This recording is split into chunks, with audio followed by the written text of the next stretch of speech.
সামনেই আসছে বাঙালিদের অনেক উৎসব, যেমন দুর্গাপুজো, কালী পুজো। আর এই উৎসবে বাঙালিরা মিষ্টিমুখ করবে না তা আবার কখনো হয় নাকি? তাই বাঙালিদের মিষ্টিমুখ করাতে ইনসাইড কিচেনে আমি নিয়ে চলে এসেছি মিষ্টি সিঙ্গাড়ার রেসিপি নিয়ে। তবে সিঙ্গাড়াটা কিন্তু পুরটা যেটা ব্যবহার করেছি সেটা কিন্তু ক্ষীর দিয়ে।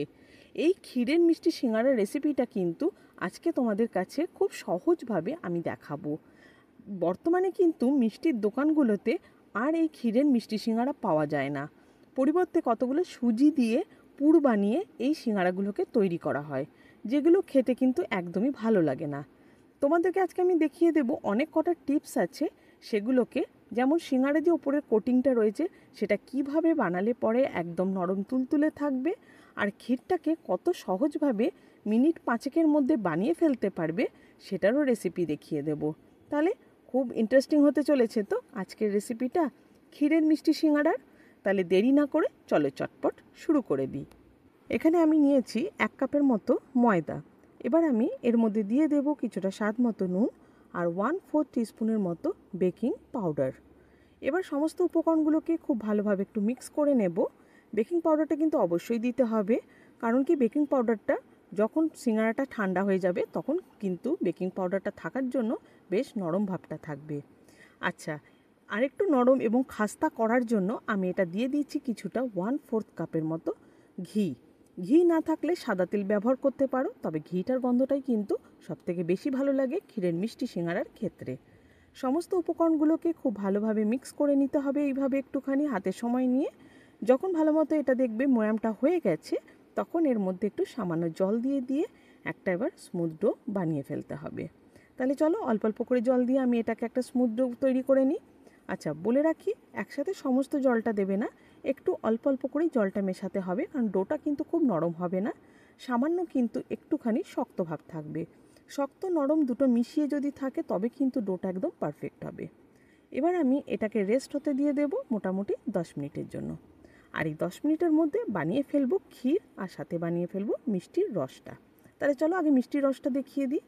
এখানে আমি দিয়েছি মোটামুটি 1/4 কাপের মতো জল, আর দিয়ে দিচ্ছি 1.5 কাপের মতো চিনি।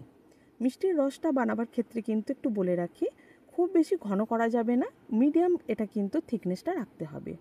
এবার এখানে আমি অ্যাড করে দিচ্ছি একটা এলাচ যাতে গন্ধটা ভালো হয়, আর দিয়ে দিচ্ছি কেশর, যাতে এখানে যে মিষ্টির রসটা হবে সেটা যেন ইয়েলো কালারটা চলে আসে। যদি কেশর না থাকে তাহলে কিন্তু ইয়েলো কালারের ফুড কালার তোমরা ব্যবহার করতে পারো। একটু কিছুক্ষণ ধরে মানে মোটামুটি 3 থেকে 4 মিনিট আমি এইভাবে হাই ফ্লেমে রেখে একটু নাড়াচাড়া করেছি, আর দেখো তাতেই বেশ চটচটে ভাব এসে গেছে। এর বেশি আর আমি এটাকে ফোটাবো না। আর এই মুহূর্তে এবার গ্যাসটা অফ করে দিয়ে দিতে হবে এর মধ্যে একটু ভিনিগার। ভিনিগারটা দিচ্ছি এই কারণে যাতে করে চিনিটা ঠান্ডা হয়ে গেলে ক্রিস্টাল ভাবটা না আসে। এবার চলো তোমাদেরকে দেখিয়ে দিই সিঙ্গাড়ার ভেতরে যে পুরটা দেব ক্ষীরটা, তার রেসিপিটা। এখানে আমি 1 কাপ গরুর দুধ নিয়েছি, এটাকে ফুটিয়ে মোটামুটি আমি হাফ কাপে নিয়ে এসেছি।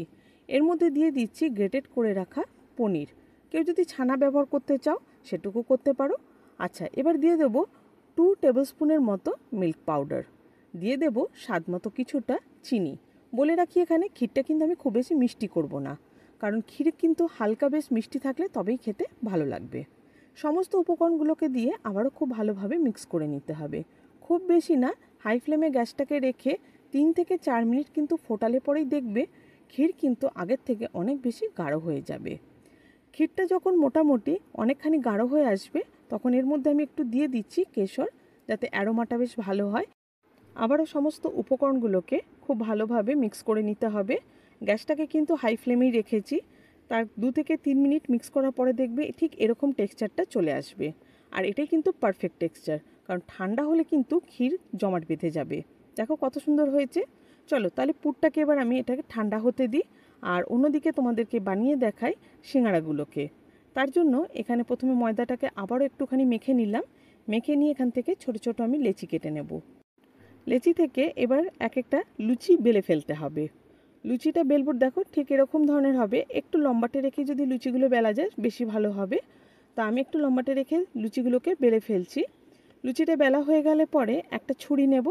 ছুরি নিয়ে ঠিক লুচিটার মাঝ বরাবর এইভাবে কেটে দেব। এবার এর একটা পোর্শনকে হাতে নিতে হবে, এইভাবে নিয়ে শঙ্কু আকৃতি দিতে হবে।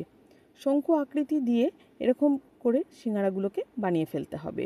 আমি এখানে ছোট ছোট দেখেই বানিয়েছি, যদি কেউ সাইজে বড় করতে চাও সেটাও করতে পারো। এবার দিয়ে দেবো ক্ষীরটা। দেখো ক্ষীরটা কিন্তু কত সুন্দর টেক্সচারটা এসে গেছে ঠান্ডা হাওয়াতে। দিয়ে খুব ভালোভাবে এগুলোকে মুড়িয়ে ফেলতে হবে। এইভাবে ভালোভাবে মোড়াতে হবে। কেন এই কথাটা আমি বলছি, যদি তোমরা ভালোভাবে না মোড়াও তাহলে তেলে দেওয়া মাত্র কিন্তু এর মুখগুলো সব খুলে যাবে এবং ভেতরের যে ক্ষীরের পুরটা রয়েছে সেটা বাইরে বেরিয়ে আসবে। তার জন্য বলছি সব সময় একটু পারলে জল দিয়ে দেবে। জল দিয়ে কিন্তু এই মুখগুলোকে খুব ভালোভাবে সিল করে দিতে হবে।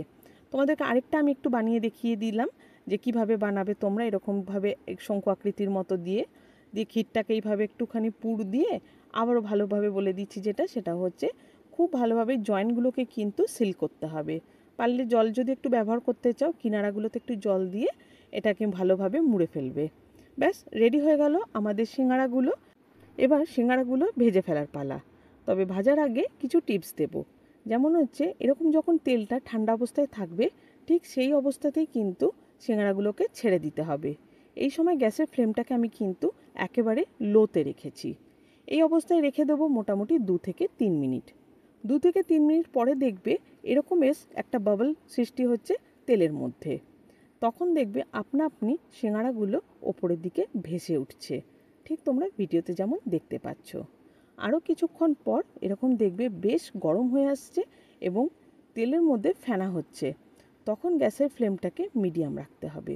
মিডিয়াম রেখে এবার সিঙ্গারাগুলোকে ভেজে নিতে হবে। ভেজে বেশ লাল লাল হয়ে আসলে পরে এবার আমি সিঙ্গারাগুলোকে তুলে নেব। দেখো কিছুটা কিন্তু পুর বেরিয়ে গেছে, কারণ কিছু কিছু মুখগুলো খুলে গেছে। ব্যাস এইভাবে প্রত্যেকটা সিঙ্গারা ভেজে নিতে হবে।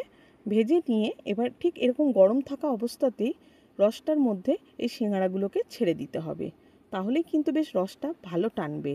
ঠান্ডা অবস্থায় কিন্তু সিঙ্গারাগুলো দেবে না। আর আরেকটা কথা বলে রাখি, খুব বেশি গরম কিন্তু মিষ্টির রসে কিন্তু সিঙ্গারাগুলোকে দেবে না, তাহলে কিন্তু সিঙ্গারার ওপরে কোটিংটা নরম হওয়ার জন্য ভেঙে যাবে। তার জন্য মোটামুটি উষ্ণ গরম যদি মিষ্টির রসটা থাকে তখনই কিন্তু এই সিঙ্গারাগুলোকে ছেড়ে দিতে হবে। ব্যাস রেডি হয়ে গেল আমাদের ক্ষীরের মিষ্টি সিঙ্গারা। এই মিষ্টি সিঙ্গারাটা তোমাদেরকে একটা আমি ভেঙে দেখাচ্ছি আর বলছি ঠিক কীরকম হবে, এর মানে স্বাদটা এবং খেতে কেমন লাগবে। ভেতরে যে ক্ষীরটা রয়েছে আর উপরে যে সিঙ্গারার নরম কোটিংটা রয়েছে, দুটো যখন একসাথে মুখে দেবে না জাস্ট মেল্ট হয়ে যায়। বাড়িতে কিন্তু এবারের উৎসবগুলোতে অবশ্যই এই ক্ষীরের মিষ্টি সিঙ্গারার রেসিপিটাকে রেখো, দেখবে সবাই কিন্তু তারিফ করবে। ভালো লাগলে পরে বন্ধুদের মধ্যে প্রচুর শেয়ার করো। আর আমার চ্যানেলে যারা নতুন নতুন সদস্য রয়েছে, চ্যানেলটাকে ভালোবেসে ফেলেছো, তাহলে চ্যানেলটাকে ভালোবাসলে পরে অবশ্যই একটা সাবস্ক্রাইব তো করতে হবে। তাহলে চট জলদি সাবস্ক্রাইব করে দাও, বেল আইকনটাকে ক্লিক করে রাখবে, যাতে করে যখনই নতুন কোনো ভিডিও আপলোড করব তার নোটিফিকেশান সরাসরি তোমরা আগে পাবে। তাহলে আজকের ব্লগটা এখানে শেষ করছি। নতুন একটা ব্লগে নতুন একটা রেসিপি নিয়ে খুব শিগগিরই তোমাদের সাথে আবার দেখা হবে। টাটা।